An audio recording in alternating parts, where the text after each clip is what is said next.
Rising up, took my chances, went the distance, will to survive. So many times you trade your passion for glory.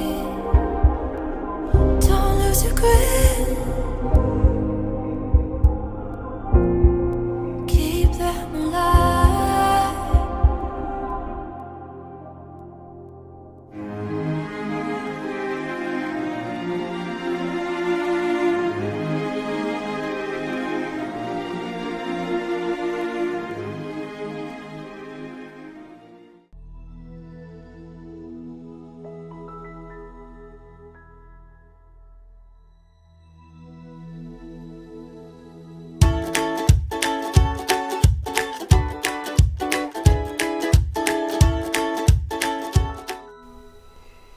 Bonjour à tous.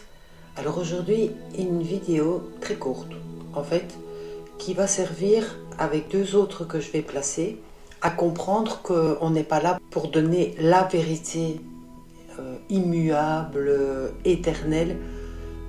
Je suis là personnellement pour essayer de montrer différentes facettes, différentes perspectives en fait de la réalité, mais on est encore tous en chemin.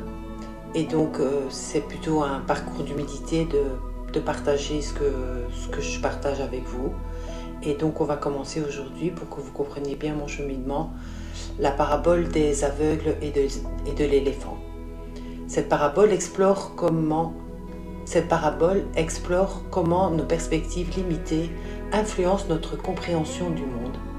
Elle souligne l'importance de l'écoute et de l'intégration des points de vue pour une vision plus complète et juste. On part de l'idée de perspectives fragmentées. Donc vous voyez ici l'éléphant, chaque aveugle, en fait, en touchant une partie, il y en a qui pensent que c'est un mur, que c'est un arbre, que c'est un serpent, etc. Par exemple, pour la trompe, l'un sent la trompe et il croit que c'est un serpent, parce que sa vérité est partielle, mais sa vérité est réelle de son point de vue, de sa perspective. La patte, celui qui va toucher la patte, il pense que c'est un arbre, parce que sa perception est bornée. Celui qui va toucher les défenses, il la compare à une lance, et sa vision est plus étroite, parce que forcément dans sa vision c'est juste. Et pourtant c'est pas la réalité, puisque la réalité c'est que c'est un éléphant. Donc c'est très important de savoir qu'on touche à la vérité, on touche des parties de la vérité, mais on n'est pas encore capable, en tout cas moi personnellement, de pouvoir reconnaître l'éléphant en entier. Je m'approche, mais... Alors, la dispute inévitable, forcément, quand on confronte des réalités, des perspectives et des égos qui veulent avoir raison, voilà, ça pose problème.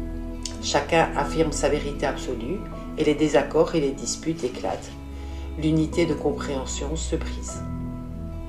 La conviction. Chacun est certain de sa vérité et l'ouverture à l'autre disparaît. L'opposition. Les aveugles s'opposent. Ils ne cherchent pas à comprendre l'ensemble. Et donc ça crée une fragmentation. La réalité se fragmente et chaque vérité isole les individus. L'intervention du sage. Un sage intervient avec sagesse et il offre une perspective nouvelle et éclairée. L'harmonie peut renaître. La sagesse.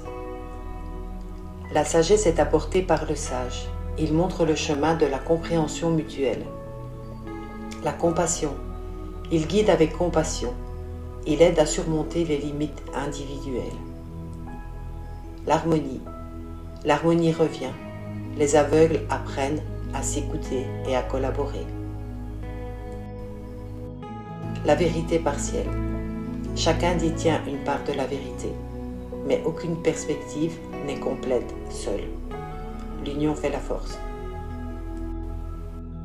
Comprendre l'ensemble. Pour comprendre l'éléphant, il faut assembler les perceptions. l'écoute et le partage sont essentiels et la vision globale peut alors émerger. Écoute, partage et compréhension. Et maintenant, les limites de la perception.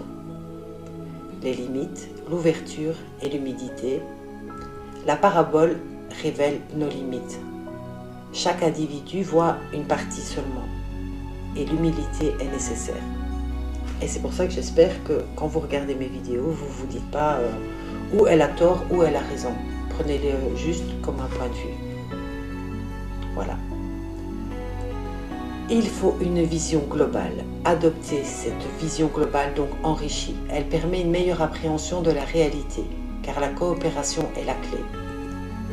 Ouvrir son esprit à de nouvelles idées, comme par exemple quand j'ai appris, moi j'étais aussi Dieu monothéiste, bien que je crois toujours en un seul Dieu, mais je peux concevoir l'idée de fils créateur et de créateur de monde. Avant, je ne pouvais pas, mais je me suis ouverte à cette possibilité. Et ça permet donc d'ouvrir son esprit à de nouvelles idées. Écouter attentivement les autres, sans juger, en gardant bien sûr toujours son discernement. Et pouvoir faire une synthèse, donc assembler les perspectives pour former donc l'éléphant, reformer le tout. Et donc trouver cette vérité universelle, parce que je veux bien que chacun ait sa vérité, mais c'est pas pour autant qu'il n'existe pas une vraie vérité, une vraie réalité que on exploite à peine. Ok ? Et bien voilà pour cette première vidéo sur cette idée-là. Il y en aura deux autres prochainement. Il y en aura une sur les passoires de Socrate, qui sont un petit peu du même genre, et la vérité kaléidoscopique, enfin, vous verrez. J'espère que vous passerez une bonne journée, une bonne après-midi, une bonne soirée. Je pense fort à vous, je vous aime et à bientôt.